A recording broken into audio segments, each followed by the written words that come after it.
हमें संजीव पारेख तक पहुंचने का कोई तो जरिया चाहिए। कैसे दें सर? हमें संजीव भैया के बारे में कुछ भी पता नहीं रहता है। वो क्या करते हैं, कहाँ रहते हैं, किससे मिलते हैं। एक तो वो मोबाइल फोन नहीं रखते और जब उन्हें जरूरत होती है सिर्फ तभी कांटेक्ट करते हैं। सर, इस आंचल के फोन रिकॉर्ड से आइडिया मिलेगा संजीव ने इसे कहाँ बुलाया होगा मिलने। मंगवा ऑन द डबल। अब हमारे पास संजीव से जुड़ी 4 औरतों के नाम हैं। पहली बीवी गुरप्रीत कौर अमृतसर की, दूसरी बीवी जया नायडू हैदराबाद की, तीसरी बीवी पूजा पारेख जिसकी कोई डिटेल नहीं है, और अब ये मानसी बनर्जी जो उसके साथ रह रही है और जिसका पता हमें नहीं है। दीपक, सावित्री और राजीव के पीछे अपने आदमी लगा। पता नहीं क्यों मुझे लग रहा है कि इन दोनों ने हमें जितना बताया इससे ज्यादा जानते हैं।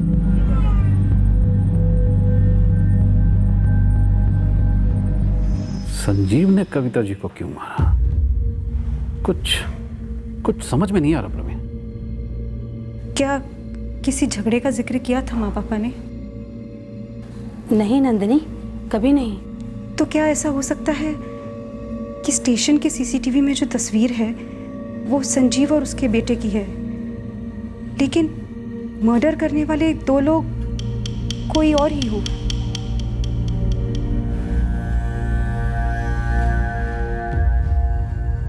हाँ, होने को तो हो सकता है, लेकिन वो समीर और आंचल को लेकर ऐसे भाग क्यों गया?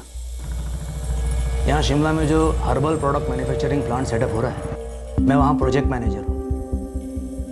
काफ़ी बड़ा प्रोजेक्ट है। मुझे लगता है 1.5 साल तो मुझे यहीं रहना पड़ेगा। तो मतलब काश भी लंबे टाइम के लिए चाहिए?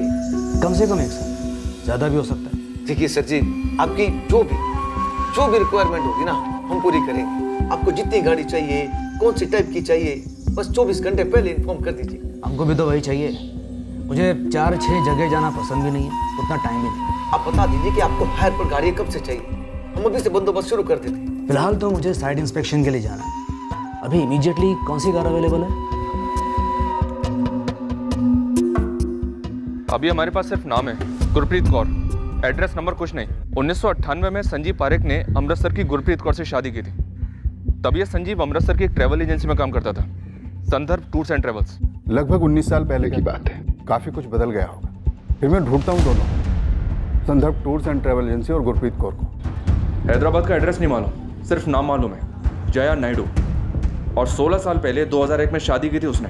सिर्फ नाम से पता लगाना मुश्किल होगा। इस संजीव पारेख के बारे में कुछ और डिटेल्स चाहिए होगा। शाकिर, हमारे पास इसके अलावा और कुछ नहीं है। अमृतसर की गुरप्रीत कौर की तरह हैदराबाद की जया नायडू भी किसी अमीर फैमिली को बिलोंग करती है। अब ये संजीव हैदराबाद में क्यों आया था, क्या कर रहा था, हमें कुछ नहीं पता।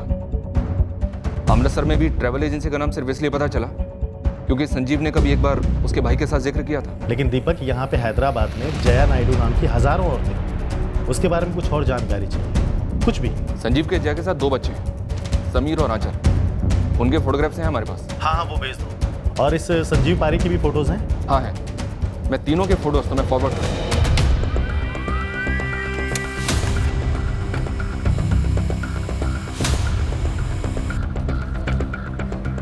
आंचल के कॉल रिकॉर्ड से हमें एक नंबर मिला 14 जुलाई को। इसके तुरंत बाद ही आंचल गायब हुई थी। इस कॉल के जरिए हमें पता लगने वाला था कि आंचल कहाँ गायब हुई थी और उस वक्त वो, उसका भाई समीर और पिता संजीव कहाँ हो सकते थे। हेलो, असिस्टेंट सब इंस्पेक्टर आरती बात कर रही हूँ दिल्ली पुलिस से। आप कौन बोल रहे हैं? मैडम ये पीसीओ का नंबर है, लाजपत नगर मार्केट के पास है। क्या बात है मैडम? एड्रेस? सर, पीसीओ वाले को संजीव का फोटो दिखाया, पहचान नहीं पाया, लेकिन पक्का लगता है कि संजीव ने ही फोन किया होगा आंचल को अपने साथ ले जाने के लिए।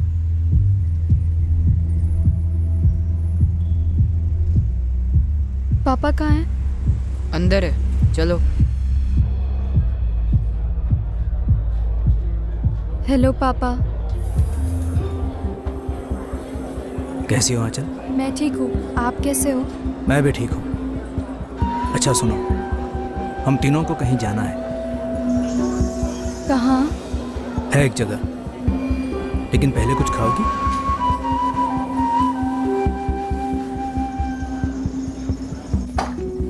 अगर संजीव ने लाजपत नगर मार्केट वाले पीसीओ से आंचल को फोन किया था तो आंचल वहां गई होगी और संजीव और समीर शायद वहां उसका पहले से इंतजार कर रहे हो। हाँ, ऐसा हुआ हो सकता है सर। तो हमें उस जगह को खंगालना चाहिए जहां पे वो तीनों मिले और जहां के लिए निकले। टैक्सी। एक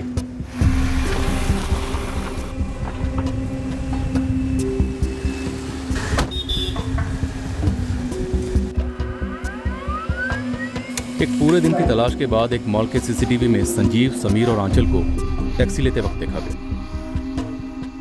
नंबर दिख रहा है गुरु। अब हम उस टैक्सी की ट्रैकिंग करने वाले थे। पता करके उम्मीद थी कि इससे हमें पता चलता कि संजीव और उसके दोनों बच्चे कहाँ थे।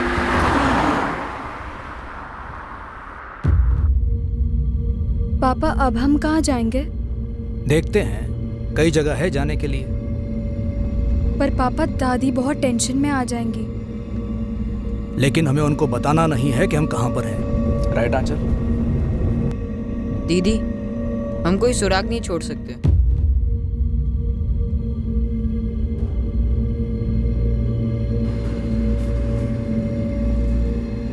संजीव ने ऐसा क्यों किया?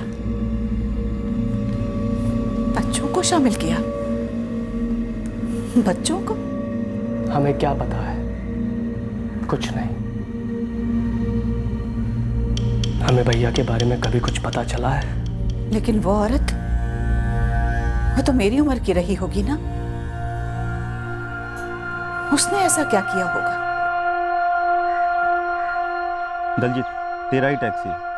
14 जुलाई की दोपहर को 3:05 का समय दिखा रहा है। ये देख छपा है। हाँ हाँ देख रहा हूँ, तीनों याद भी है मुझे, लेकिन ये कहाँ की सवारी थी ये नहीं याद आ रहा। लगा लगा, दिमाग पे जोर लगा। ये लोग पुलिस को चाहिए, मर्डर केस है। कहाँ छोड़ा था? हाँ, कश्मीरी गेट बस स्टैंड के पीछे टूर एंड ट्रैवल वाले हैं ना, जहाँ से अलग अलग शहरों के लिए बसें चलती हैं, वहाँ पे छोड़ा था।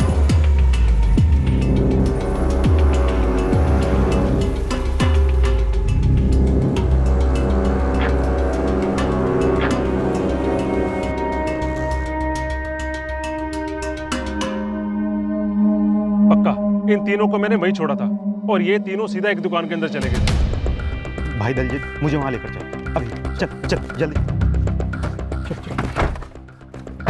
ये संजीव पारेख, ये आंचल पारेख और ये समीर पारेख। संजीव, आंचल और समीर पारेख। संजीव, आंचल, संजीव पारेख मिल गई। ये मिल। कहाँ की बुकिंग है? शिमला की बस ली है। ये रात की 8:45 की बस थी। टिकट कैंसिल नहीं हुआ तो बैठ गया हूँ। लुका-छिपी शुरू होने से पहले ही धरना है तीनों को। आरती, एक टीम लेकर अभी शिमला के लिए निकल। जी। अपनी एक लोकल टीम है वहाँ। अगर ये संजीव पारेख होटल में ना हो और वहीं किसी के घर में ठहरा हो तो कोई तो जानता होगा। तुरंत अपने लड़कों को फोन करो। सर, गुरप्रीत को अभी तक ट्रैक नहीं कर, पर ये जया नायडू ट्रैक हो गई है हैदराबाद में, समीर और आंचल की मां। हमारी एक टीम शिमला की ओर बढ़ रही थी संजीव और उसके बच्चों को ट्रेस करने के लिए, और दूसरी टीम हैदराबाद के लिए रवाना हुई जया नायडू से मिलने के लिए, जो संजीव पारेख से 13 साल पहले अलग हुई थी, पर उस पर कोई ना कोई रोशनी जरूर डाल सकती थी। जया जी, क्या संजीव के साथ अब भी टच में है? मैंने बता चुकी हूँ सर कि उस इंसान से बरसों से मेरा कोई वास्ता नहीं है। घिन आती है मुझे ये सोच के कि कभी वो गलीज इंसान मेरा पति था। बच्चे कभी आपके टच में रहे? समीर या आंचल? नहीं सर, बल्कि इन्होंने जब मुझे उनकी फोटो दिखाई मैं तो उन्हें पहचान तक नहीं पाई। लेकिन वो कमीना वही है। संजीव ने एक बूढ़ी औरत कविता आचार्य का कत्ल कर दिया। मैंने इनको बताया इस बारे में, लेकिन इनका कहना है कि ये किसी कविता आचार्य को जानती ही नहीं है, यहाँ तक कि इन्होंने कभी उनका नाम भी नहीं सुना। लेकिन सर, वो कत्ल संजीव कर सकता है। जब उससे मेरी शादी हुई थी तो मैंने उसका असली चेहरा नहीं देखा था, लेकिन शादी होने के बाद वो जानवर बन गया था, रोज पीटता था मुझे। आज भी सोचती हूँ तो रोंगटे खड़े हो जाते हैं। आप उसके साथ दिल्ली आ गई थी? जी, मैंने अपने पहले पति को संजीव के लिए छोड़ा था, क्योंकि मैं संजीव से बहुत प्यार करती थी। मुझे लगता था कि संजीव भी मुझसे प्यार करता है और उसके साथ मुझे बेहतर जिंदगी मिल सकती है। मेरे अम्मा अब्बा मेरे इस फैसले के सख्त खिलाफ थे, पर फिर भी मैंने उन्हें छोड़कर संजीव के साथ शादी कर ली। अम्मा अब्बा ने इसलिए मुझसे सारे नाते तोड़ दिए। जब मेरी बेटी आंचल पैदा हुई तब हम दिल्ली में थे। संजीव वहाँ कुर्शी टूर्स एंड ट्रैवल्स में जॉब करता था। फिर वो मस्कट चला गया, क्योंकि उसकी वहीं किसी ट्रैवल लाइन में ही जॉब लग गई थी। बीच बीच में आता था। फिर समीर पैदा हुआ। समीर के पैदा होने के बाद वो हमसे एक बार भी मिलने नहीं आया। बल्कि उसने तुम्हें पैसे भी भेजने बंद कर दिए थे। अब आप ही बताइए, मैं 2 बच्चों की अकेले देखभाल कैसे करती? इसलिए मैंने अपने अम्मा अप्पा से माफ़ी मांगी और समीर और आंचल को लेकर हैदराबाद चली आई, यहाँ अपने अम्मा अप्पा के पास। पर बच्चे तो संजीव के पास हैं। यही तो दुखती रह गया सर। मैं बच्चों को हैदराबाद लेकर ज़रूर आई थी, लेकिन संजीव ने यहाँ आकर मुझे धमकाया और छीन ले गया मेरे बच्चों को।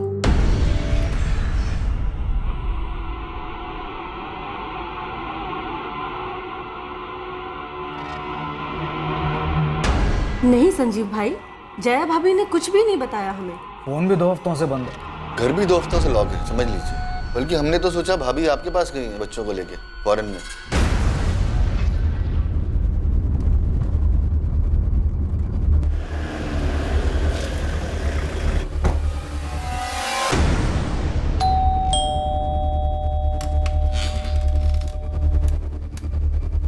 ये क्या लगा रखा है? मुझे तुम्हारे साथ नहीं रहना अब। बच्चे कहाँ हैं? बच्चे भी यहीं रहेंगे मेरे साथ। तू बाहर में जा, मेरे बच्चे मेरे साथ रहेंगे। मेरे बच्चों को तुम्हारे जैसी बाप की जरूरत नहीं है, जो ना उनकी देखभाल कर सकता और ना ही प्यार। अंदर जा, कागज पेंसिल लेकर आ और उन सारी चीजों की लिस्ट बना जो तूने मेरे घर से चुराई है। 8 लाख के गहने का तो मुझे पता है, ये लिस्ट मुझे पुलिस को देनी है। पर मैंने कुछ नहीं चुराया तुम्हारे घर से। ये इंस्पेक्टर को बोलना, इंस्पेक्टर शरद दोस्त है मेरा, उसने तेरे खिलाफ लुकआउट नोटिस निकाली है। हाँ शरद, मिल गई, पता भेजता हूँ, अभी आके गिरफ्तार कर ले। संजीव ने मेरे अम्मा अप्पा को भी बहुत धमकाया कि वो मुझे जेल भेज देगा।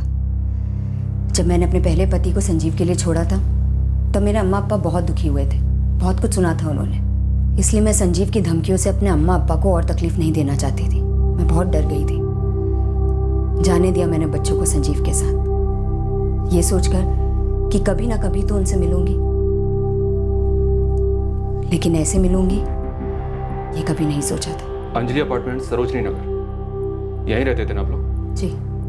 और वो पंकज तिवारी आपका पड़ोसी और उसकी पत्नी काजल तिवारी।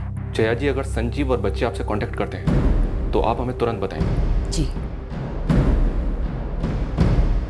3 दिन लगातार शिमला में ढूंढने के बाद हमें एक सुराग मिला, जिससे साबित हुआ कि संजीव और उसके बच्चे वाकई में शिमला आए थे। हाँ मैम, यही था वो, और ये दोनों उसके बच्चे 15 को चेक इन हुए थे। और चेकआउट 18 जुलाई को। कमल सिर्फ ये तीनों थे या इनके साथ एक औरत भी थी, 28-29 साल की, मानसी नाम? नहीं मैम, केवल यही तीनों थे। संजीव ने आईडी प्रूफ क्या दिया था? Yes ma'am. ये तो उसकी माँ के घर का एड्रेस है, पुराने वाला। कोई और एड्रेस नहीं लिखवाया? नहीं मैम। उनकी बातों में कहीं सुनाई दिया हो कि आगे कहाँ जा रहे हैं? नहीं मैम, उसने अपना बिल क्लियर किया और वो तीनों निकल गए। सर 18 को चेकआउट हुए तो शायद शिमला भी 18 को छोड़ा होगा। मैं सभी लोकल ट्रैवल वालों से बात करती हूँ। हाँ, कोई ना कोई लीड जरूर मिलेगी। वैसे हमें जया नायडू से संजीव पारेख का दिल्ली का पुराना एड्रेस मिला है, देखते हैं कहाँ ले जाता है।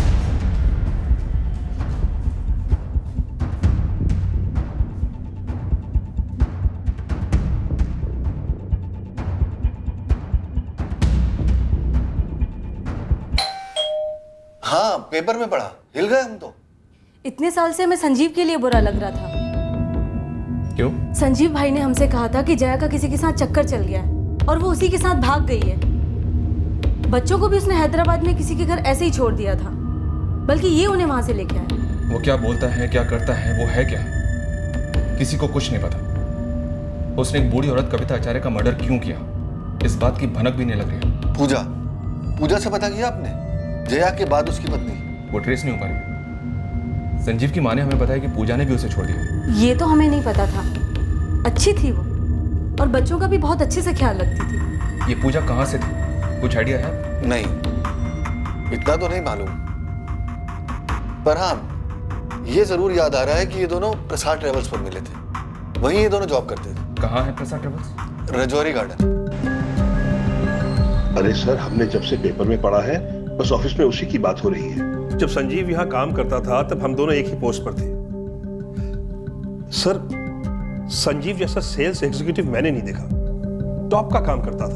हाँ, सुना है हमने कि वो जुबान का माहिर था, और ये भी सुना है कि वो शेयर मार्केट में खेलता था। 2009 के आसपास उसने खुद की इन्वेस्टमेंट फर्म खोल ली थी। और पूजा? पूजा भी संजीव को इसी ऑफिस में मिली थी और उनका अफेयर हो गया था। हम उसे ढूंढ रहे हैं। सर सुना था कि वो दोनों अलग हो गए थे, क्यों हुए थे और कब हुए थे ये तो नहीं पता। जगदीश, हमें पूजा की तलाश है, कहाँ मिलेगी? वो एमपी साइड की थी, बाकी फाइलों में देखना पड़ेगा अगर कोई डिटेल मिल जाए तो। संजीव पारेख की खोज जो हमें शिमला ले गई थी वो वहीं खत्म हुई। शिमला से वो कहाँ गए या नहीं गए, इस पर कोई लीड नहीं मिल पाई। सर, शिमला से निकलने वाली एक एक बस, स्टेट, प्राइवेट, सब स्कैन किए, नहीं मिले। हो सकता है शिमला में कहीं किराए पर रह रहे हो। सर, गुरु की टीम ने शिमला से लगे हुए कसौली और कुफरी को भी खंगाला। एक एक गली, एक एक एजेंट तक पहुंचे, कोई लीड नहीं मिली सर। पूजा के बारे में प्रसाद ट्रेवल्स में बात हुई, डिटेल्स आने में थोड़ा टाइम लगेगा। मानसी बनर्जी, उसके बारे में कोई जानकारी मिली? मानसी के बारे में तो कोई कुछ नहीं जानता। सर, संजीव की मदर सावित्री और ब्रदर राजीव दोनों के फोन सर्विलेंस पर हैं। अभी तक कोई कॉल नहीं आया सर। आंचल की क्लासमेट्स? सर, दर्जनों क्लासमेट से बात की, किसी को फोन नहीं आया। यार ये बंदा संजीव पारेख आखिर चीज क्या है? अपनी आईडी देकर चेक इन करता है, चेकआउट करता है और फिर शहर से गायब हो जाता है। कोई हिस्ट्री निकली इसकी क्राइम में? नहीं। जी सावित्री जी। एक आदमी आया है शिमला से संजीव की तलाश में। कौन है ये आदमी? कोई शशांक भट्ट है। कह रहा है कि उस संजीव ने कोई कार ली थी उससे किराए पर। बोला था कम से कम 15 एसयूवी लेगा किराए पर। बड़ी बड़ी बातें की सर जी। बोला जो हर्बल प्रोजेक्ट लग रहा है ना शिमले में, उसका मैनेजर है। कब आया? 17 जुलाई को। फिर क्या सर जी, मैं आ गया उसकी बातों में और गारंटी दी कि सारी की सारी गाड़ियों की सप्लाई मैं दूंगा अगले महीने से। फिर वो बोला कि अभी एक गाड़ी चाहिए, एक हफ्ते के लिए। मैंने भरोसा करके दे दिया, लेकिन सर जी अब नंबर ही नहीं लग रहा। नंबर कौन सा दिया? ये वाला सर जी। लेकिन सर ये नंबर एग्जिस्ट ही नहीं करता। कभी बात नहीं की इस नंबर पे? कभी जरूरत नहीं पड़ी ना सर जी। वो 17 को मेरे पास आया और फिर 18 को दोबारा आया और 18 को ही गाड़ी लेकर निकला।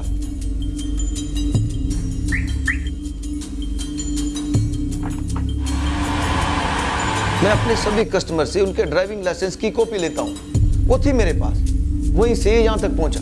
कोई एडवांस वगैरह नहीं दिया? 15 एसयूवी लेने की बात कर रहा था सर जी। उस चक्कर में मैंने इस कार के बारे में बोला ही नहीं, पूछा ही नहीं कुछ और चुरा के ले गया साला मेरी गाड़ी। चुराई गाड़ी की फोटो है, कागजात है? हाँ फोटो है, कागजात के डुप्लीकेट है।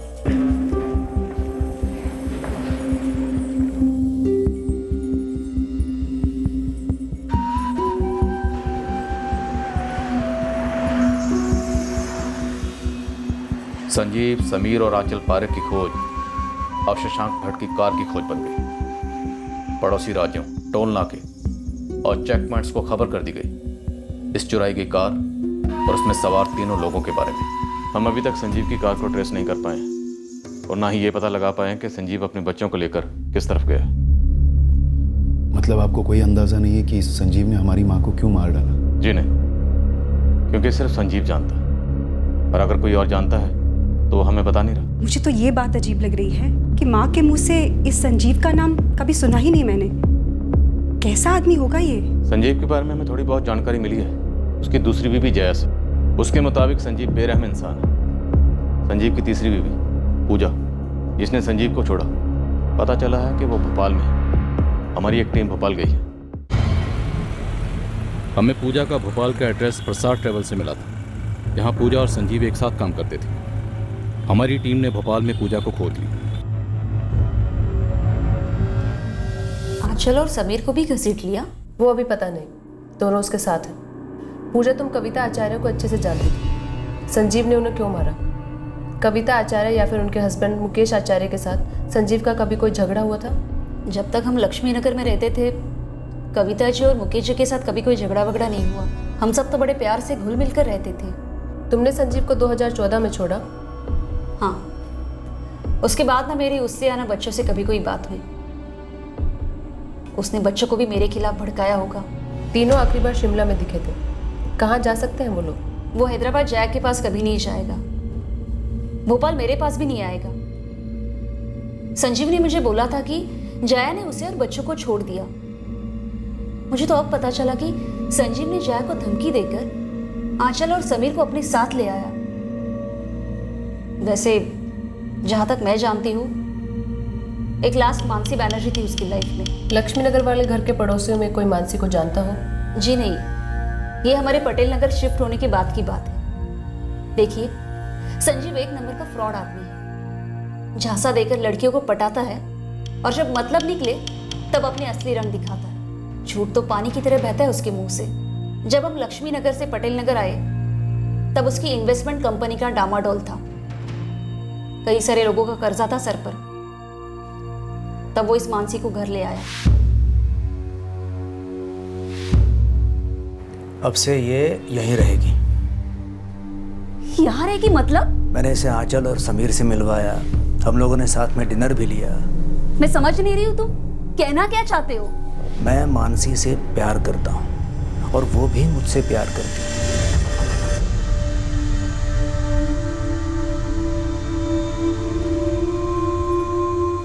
माँ, हमें वो अच्छी नहीं लगती है। माँ, आप उसे यहाँ से जाने के लिए कहो ना।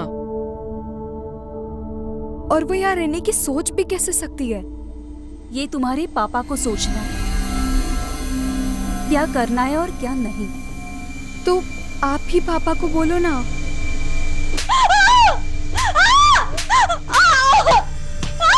मार तो बहुत खाई थी मैंने। उसके बच्चों को अपने बच्चों जैसा मानती थी। वो भी मुझसे बहुत प्यार करते थे। माँ कहते थे। संजीव ने मुझे पहले ही बोल के रखा था कि तेरे खुद के बच्चे नहीं होंगे।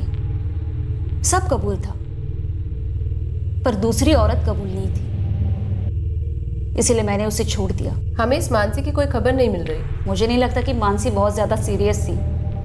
वो तो बस संजीव की चिकनी चुपड़ी बातों में झूम रही थी। लक्ष्मी नगर से निकलने के बाद तुम लोग पटेल नगर शिफ्ट हुए। वहाँ का एग्जैक्ट एड्रेस क्या है? देती हूँ।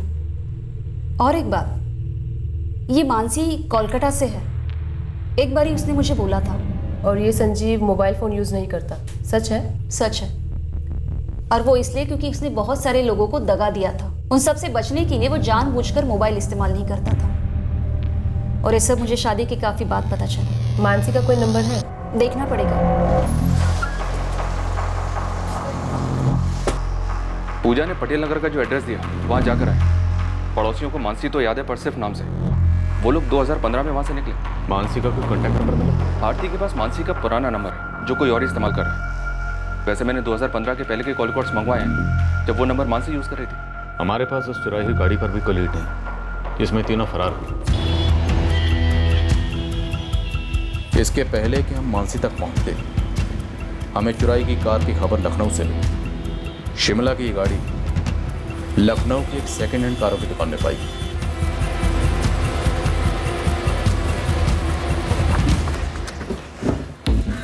हाँ सर, गाड़ी के कागजात शशांक भट्ट के नाम पर ही है। इन पेपर्स के अगेंस्ट में तुमने लोन दिया था उसको? हाँ सर, मतलब मैंने गाड़ी खरीदी नहीं है, उसने गिरवी रखी थी 1 महीने के लिए और कहा था कि 1 महीने के लिए मैं गाड़ी किसी को भी किराए पे दे सकता हूँ। जब वो लोन सूद समेत लौटा देगा, गाड़ी ले जाएगा। शशांक मेरा दोस्त, ये गाड़ी मैंने उसी से खरीदी। अभी नाम ट्रांसफर नहीं हुआ, इसलिए सारे पेपर्स उसी के नाम पर है, लेकिन गाड़ी मेरी।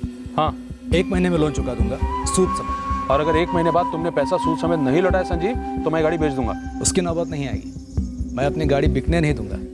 हाँ, अभी ज़रा डाउन चल रहा है, इसलिए गिरवी रख रहा हूँ। 1 लाख का लोन, 10,000 का ब्याज, महीने में चुका दूंगा। लोन के लिए थैंक्स। चलो बेटा। इतना डिसेंट आदमी लग रहा था सर, मैंने कभी सोचा ही नहीं था कि गाड़ी चोरी की निकलेगी। लेकिन जब गिरवी रखी गाड़ी किसी और के नाम पर थी, तो वो गाड़ी तुमने ली क्यों? गलती हो गई सर, मुझे लगा बस 1 ही महीने की तो बात है।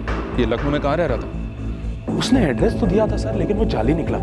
एक नंबर भी दिया था, लेकिन वो भी जाली निकला। और तुमने महीने भर इस नंबर पे कभी कॉल ही नहीं किया। अब हमारी खोज लखनऊ में शुरू हुई।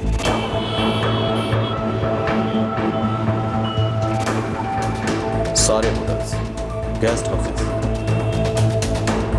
और जहां भी संजीव और उसके बच्चों के रहने की संभावना थी, हमने वहां पूछताछ की। अब हम हताश हो रहे। मानसी बनर्जी, दिल्ली पुलिस। सारी कोशिशों के बावजूद संजीव पारेख हमारे हाथ नहीं लग रहा था, पर हम मानसी बनर्जी तक पहुंचे। अरे संजीव, ये बच्चे मेरे पास क्यों आएंगे? क्यों आएंगे वो छोड़िए, आया था या नहीं आया था ये बताइए। क्या उसने आपको फ़ोन किया था या किसी भी तरह से आपको कांटेक्ट करने की कोशिश की थी? मैं इन्हें सब कुछ फ़ोन पर बता चुकी हूँ। आपके दोबारा पूछने से कुछ बदल नहीं जाएगा। आप उसकी ज़िंदगी में सबसे रीसेंट औरत थी। क्या आप दावे के साथ कह सकते हैं कि मेरे दौरान या मेरे बाद उसकी ज़िंदगी में कोई नहीं आया? हमें खबर है आप लास्ट थी। देखिए सर, 2015 में मैं उससे अलग हो गई थी और वैसे भी हमारे बीच कुछ सीरियस नहीं था। बस कुछ तो था कि जब तक चला तब तक ठीक था। उसके बाद मुझे मेरा बॉयफ्रेंड मिल गया और मैं उससे अलग हो गई। बाय मतलब क्या बाय? हाँ क्या बाय? बाय मतलब अलविदा। जा रही हूँ मैं तुम्हें छोड़कर हमेशा के लिए। लेकिन क्यों? मैं तो तुमसे शादी की बात करने वाला था। हाँ तो तुम्हें शादी करनी है तो करो ना, पर तुम्हारी शादी मुझसे नहीं हो सकती। मानसी, तुम ये गलत कर रही हो। देखो संजीव, ड्रामा नहीं करते हैं। मुझे मेरी उम्र का और मेरी वेवलेंथ का लड़का मिल गया। सीरियस हूँ मैं उसके साथ, बहुत जल्द सेटल हो जाऊंगी। तो फिर तुम यहाँ आई क्यों थी मेरे घर? डेफिनेटली आंचल और समीर की माँ बनने तो आई नहीं थी। पूजा नहीं हूँ मैं।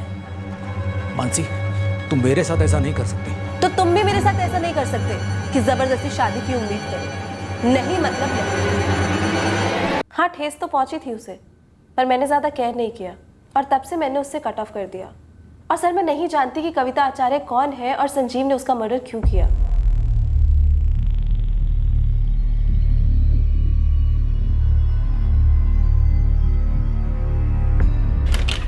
नेट पे अपलोड कर दो। सारे स्टेट्स के सभी शहरों के हर कोने में लुकआउट की खबर फैलनी चाहिए। सर,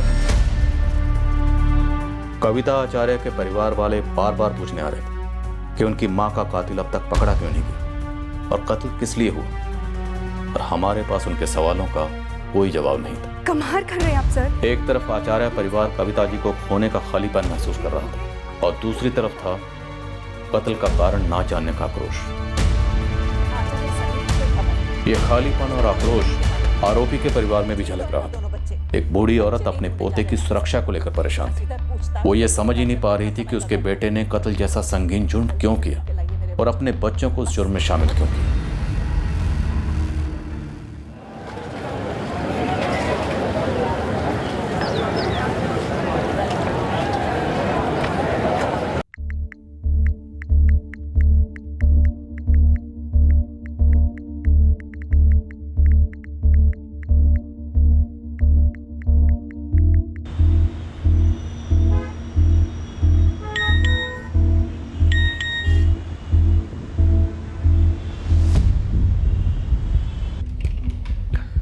दिल्ली पुलिस के सोशल मीडिया अकाउंट पर ये मैसेज आया है संजीव पारेख के बारे में।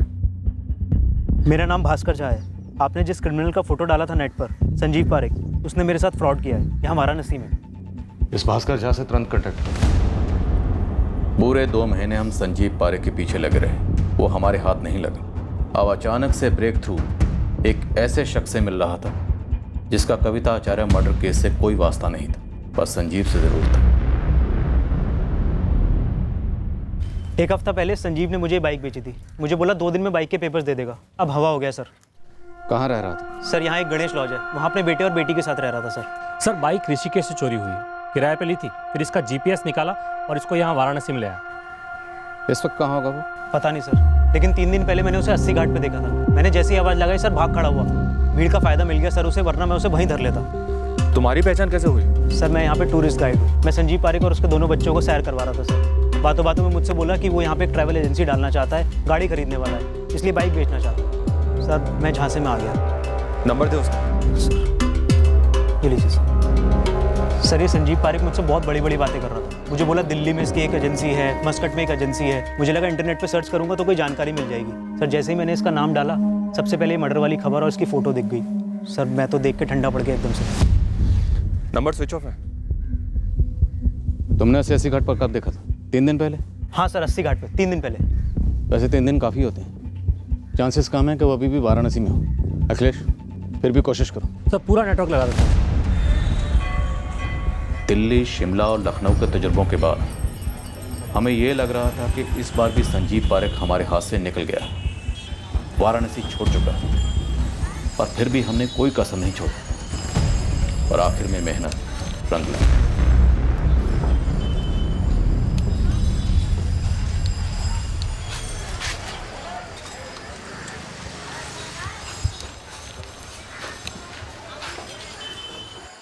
अरे सुन,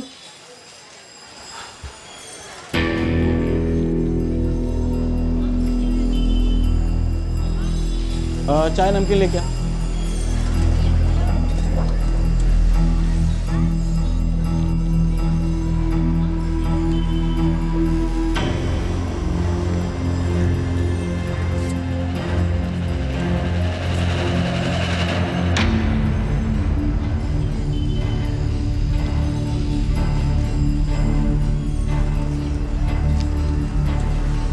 हेलो,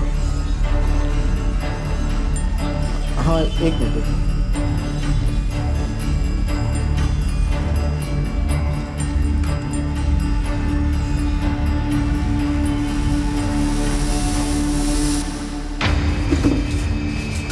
साहब, मैं फोन करने बाहर गया, भाई गायब, ये लड़का यहीं बैठा रहा। समीर, हाँ तुम्हारे पापा संजीव पारेख कहाँ हैं? वो 15 मिनट में आएंगे। ये ले, बिल चुका देना और यहीं रुकना। मैं 15 मिनट में आता हूँ।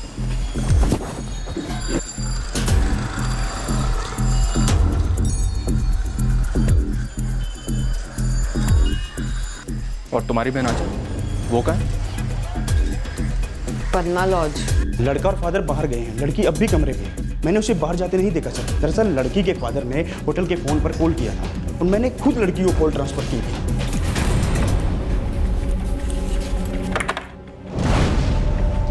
वो रही सर।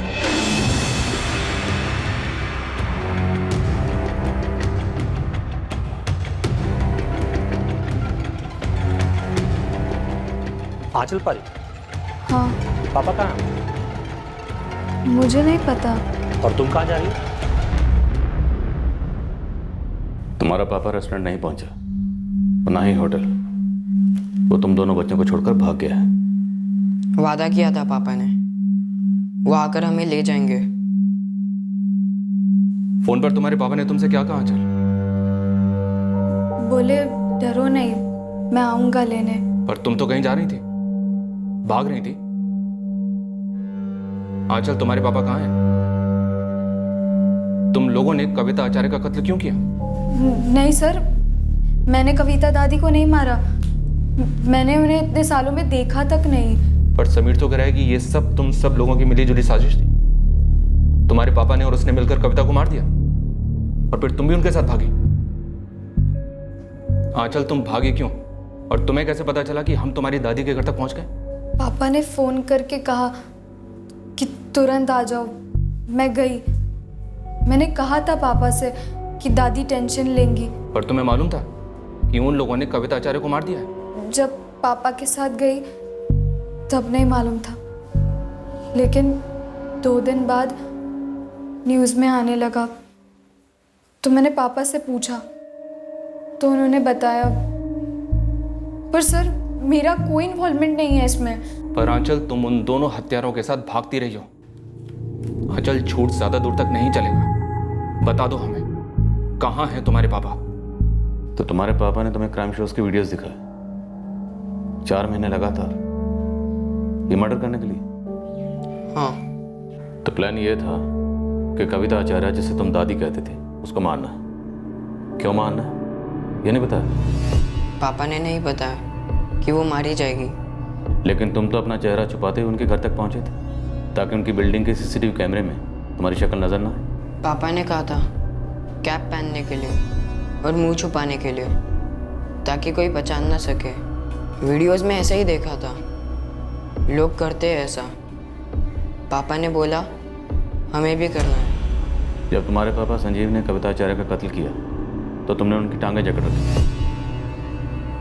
हाँ। ऐसा ऑन द स्पॉट हुआ या पहले से प्लान था? अचानक पापा ने कहा उनकी टांगें पकड़ लो।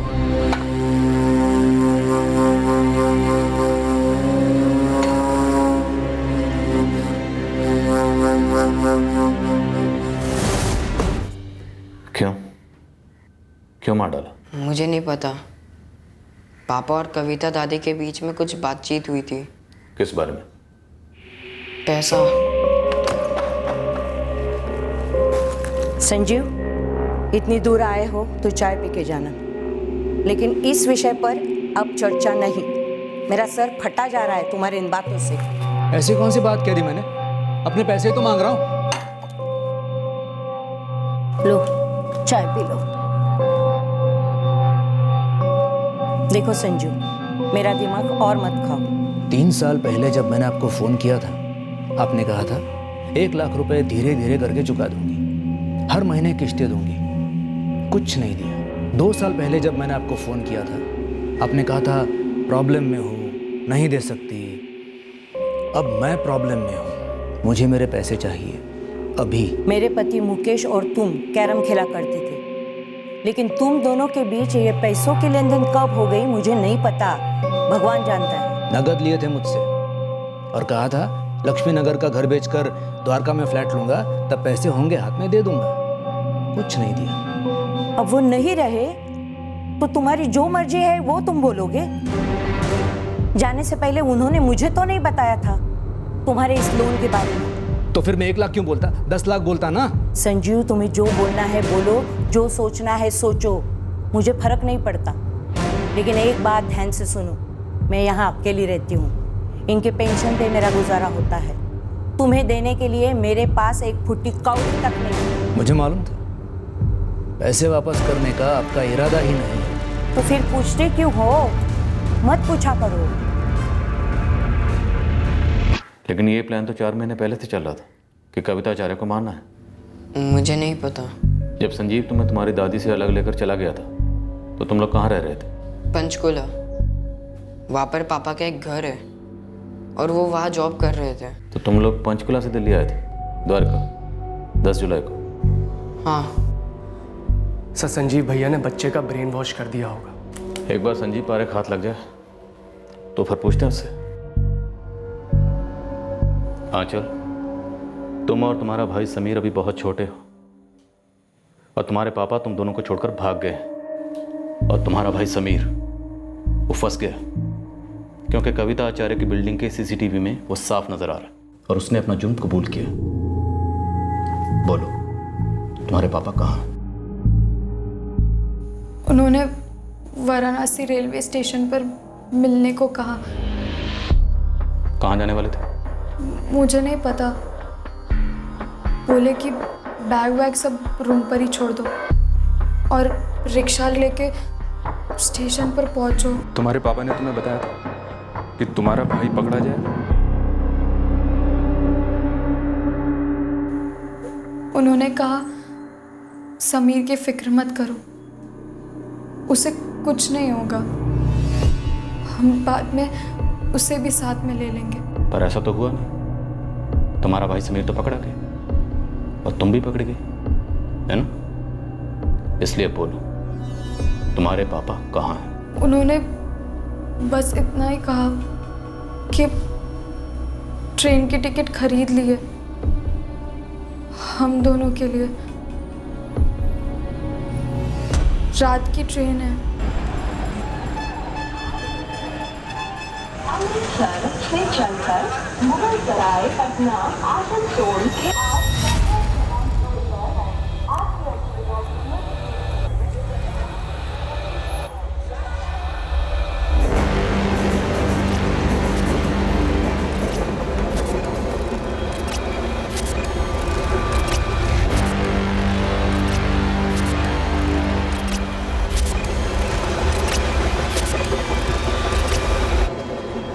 मुझे वही लग रहा है। ध्यान से आगे बढ़ना। इस बार संजीव पारेख का चेहरा छुपाने का पैंतरा काम नहीं किया। हमने उसे हर तरफ से घेर लिया था।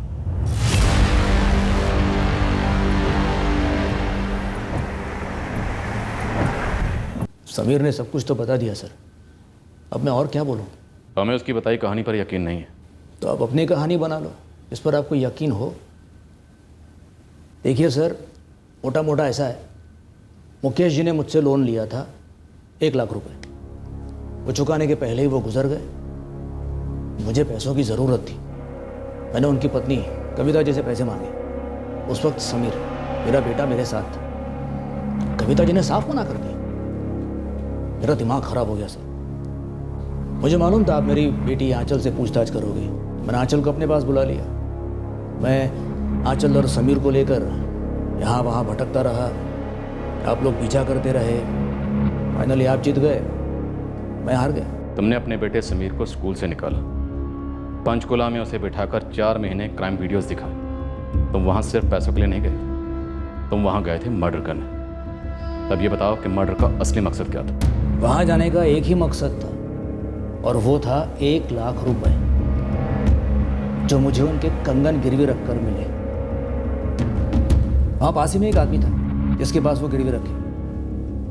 1.25 लाख मिले, हिसाब चुकता। संजीव पारेख, तुमने चेहरा ढका, साथ में छुरा लेकर गए, अपने बेटे को साथ लेकर गए। तुम वहां सिर्फ पैसों के लिए नहीं गए थे। बोलो, इस सब के पीछे की असली कहानी क्या है? मैंने कहा ना सर, अपनी कहानी बना लो, उसे असली नकली चाहे जो नाम दो। संजीव पारेख से इस कत्ल के पीछे का मकसद निकलवाना आसान नहीं था, पर मकसद तो था, एक बड़ा मकसद जिसने सबको चौंका दिया। हमने कविता आचार्य के कंगन उस दुकान से बरामद किए जहां संजीव पारेख ने उन्हें गिरवी रखा था। समीर पारेख नाबालिग होने की वजह से जुवेनाइल होम भेजा गया। आंचल पारेख को एक गर्ल्स ऑब्जर्वेशन होम भेजा गया काउंसलिंग के लिए। उसके बाद उसे छोड़ दिया गया। उसका इस कत्ल से कोई ताल्लुक नहीं था, वो बस अपने पिता और भाई के साथ भागी थी। संजीव बार बार उसे 1 लाख की बात करता रहा, जो आपके पिता ने उससे लोन लिया था। तो हमसे बात करता, हमसे मांग लेता, मां को मारने की क्या जरूरत थी? इतनी सी बात होती तो माँ हमें बताती। नहीं, वो आदमी जरूर झूठ बोल रहा है सर। कुछ हद तक झूठ बोल तो रहा। कुछ हद तक का क्या मतलब है सर? सच क्या है और झूठ क्या है? मेरी माँ को उसने क्यों मार डाला? उसने ऐसा कहा? जी, उसने कबूल किया। हमें पहले से शक था कि बात कुछ और है, वरना वो अपने बेटे को अपने साथ क्यों ले जाता? उसे क्राइम वीडियोस दिखाकर क्राइम करना क्यों सिखाता? वो भी लगातार 4 महीने। वो समीर को फंसाना चाहते थे, लेकिन क्यों? पागल हो गए हैं क्या वो? तो संजीव पारेख, अब सच बोलोगे या थोड़ी और पिटाई करें? मुझे मालूम था सर, वो पैसे नहीं लौटाएगी। बुढ़िया का इरादा ही नहीं था पहले से। तेरा इरादा क्या था? क्या मकसद था? असली मकसद एक ही था, मर्डर, जिसके लिए मैंने समीर, मेरे बेटे को ट्रेन किया और अपने साथ ले गया। तूने एक बच्चे को जुर्म में शामिल किया, अपने खुद के बेटे को। क्यों?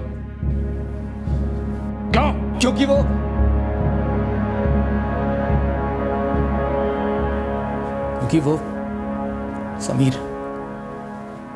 मेरा बेटा नहीं है, जया के अफेयर की निशानी है, उसके चीटिंग की पैदाइश। तो तू समीर को क्रिमिनल बनाकर उसकी लाइफ बर्बाद करना चाहता था? उसकी माँ ने मेरी लाइफ बर्बाद की, उसका क्या? हाँ? उसे क्या लगा था मुझे पता नहीं चलेगा? मैं तो वहां था, मस्कत, फैमिली के लिए पैसे कमा रहा था, और वो यहां अपने पेट में किसी का पाप पाल रही थी, पता नहीं किसका। फिर भी मैंने सोचा सब भूल जाता हूं, नए सिरे से जिंदगी शुरू करता हूं। लेकिन एक दिन अचानक बच्चों को लेकर भाग गई, कुछ बताया नहीं, कोई रीजन नहीं, कुछ नहीं। अरे फिर भी एक छोटे बच्चे को जुर्म में शामिल करने का लॉजिक क्या था? वो भी मर्डर जैसा जुर्म। बदला, और क्या? समीर मेरा बेटा नहीं है, वो मेरा खून नहीं है। वो जिए मरे, उसका जो भी हो, मुझे कोई फर्क नहीं पड़ता।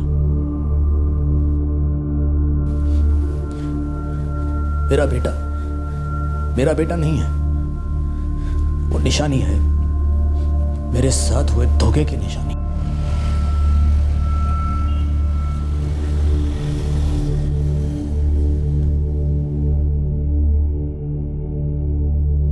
एक क्रिमिनल को जेल भेजा जा सकता है, उस पर अदालत में मुकदमा चलाकर उसके जुर्म को साबित करके उसे सजा दिलाई जा सकती है। लेकिन उस ख्याल को, उस क्रिमिनल इरादे को किसी के जहन से जुर्म करने से पहले ही कैसे निकाला जाए, खासकर तब जब वो क्रिमिनल इरादा एक निजी अधूरेपन से उभरा हो। एक गहरी रंजिश एक घाव से निकलती है जो वक्त के साथ एक बड़ी गलती का रूप ले लेती है। फिर मिलेंगे अगले हफ्ते एक और नए केस के साथ क्राइम पेट्रोल सतर्क। जय हिंद।